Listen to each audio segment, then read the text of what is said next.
مندی موج وچ عنایت cooking centre والوں کی وین آ گئی تھی۔ کسی کے گھر دیگیں بھجوانی تھیں۔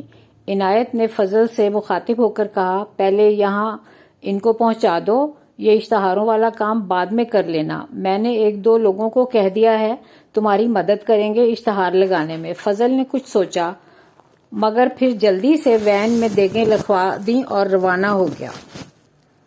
کالے کپڑوں میں ملبوس، بہت فریش ہیئر کٹ، آدھے بال براؤن آدھے گولڈن، ماتھے پر سیدھی طرف ایک لمبی لٹ جو اس کے گال کو چھو رہی تھی۔ فضل بھی کیا چیز ہے، من موجی، صرف نئی طرز کے بال بنانے کا شوق ہے۔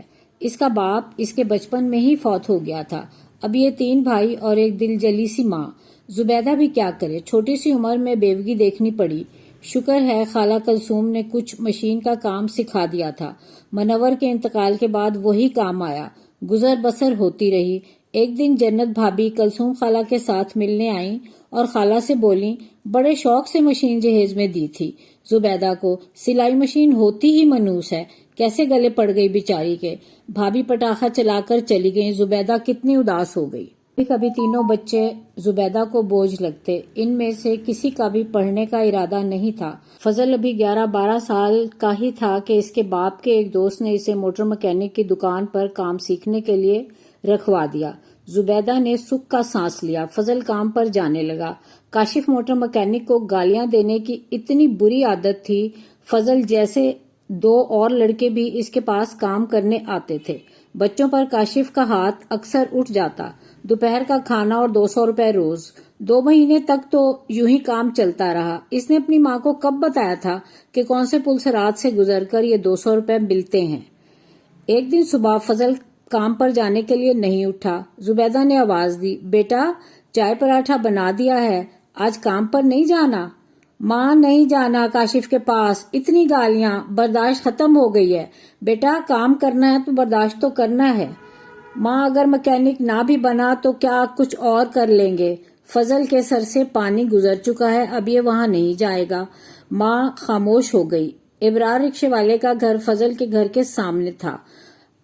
عنایت کوکنگ سینٹر والا ابرار کے پاس آیا۔ اس نے کہا، مجھے سینٹر پر کام کرنے کے لیے ہیلپر کی ضرورت ہے، کوئی ہو تو بتاؤ۔ ابرار نے فضل کو بلا کر دونوں کی بات کرا دی۔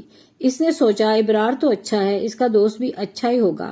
کھانا پکانے کا کام تھا۔ اس علاقے کی آبادی میں عنایت کا کام اچھا تھا۔ محرم، ربیع الاول، درود فاتحہ پر لوگ دیگیں بنواتے تھے۔ کام مشکل نہیں تھا، چاول دھونے، لہسن پیاز بنانا، لکڑی جلانا، فضل نے سب کچھ بہت جلد سیکھ لیا۔ وقت گزرتا رہا، کام چلتا رہا۔ عنایت نے فضل کو بتایا کہ یہ کام اس کے والد کا تھا۔ میری عمر 15 سال تھی جب ان کا انتقال ہو گیا۔ اس وقت مجھے کچھ کام آتا تھا، کچھ کام چراغ دین بابا نے مجھے سکھایا۔ وہ میرے والد کے ساتھ کام کرتے تھے، میرے استاد وہی ہیں، اب وہ نہیں رہے۔ یار بس دل لگا کر کام کرو، میرے ساتھ قدم سے قدم ملا کر چلو، میری غلطیاں تم نظر انداز کرو، تمہاری میں نظر انداز کروں۔ فضل اب بڑا ہو گیا تھا، اپنے ہنر میں ماہر۔ زبیدہ اسے دیکھ کر خوش ہوتی۔ اب کسی آرڈر پر عنایت بھائی اسے بے فکری سے کام کرنے کا کہہ دیتے۔ اکثر کہتے، میری زندگی میں فضل کیٹرنگ کا کام شروع کر لو، میں بھی دیکھ لوں کہ جو پودا لگایا تھا درخت بن رہا ہے۔ فضل خوش ہو کر کہتا، بھائی آپ کا ساتھ رہا تو آپ کا یہ ارمان ضرور پورا کروں گا انشاءاللہ۔ اب وہ دن آ گیا تھا کہ جب علاقے میں فضل کیٹرنگ کے اشتہار بانٹے جانے تھے۔ عنایت بھائی نے اشتہار پڑھا تو بولے، میں نے کہا تھا 10% رعایت لکھوانی ہے، اشتہار میں یہ 15% کیوں لکھوائی؟ بھائی کسٹمر بنانے کے لیے آپ دیکھنا کیسے آرڈر آئیں گے۔ بڑا سمجھدار ہو گیا ہے۔ عنایت بھائی بے اختیار مسکرائے۔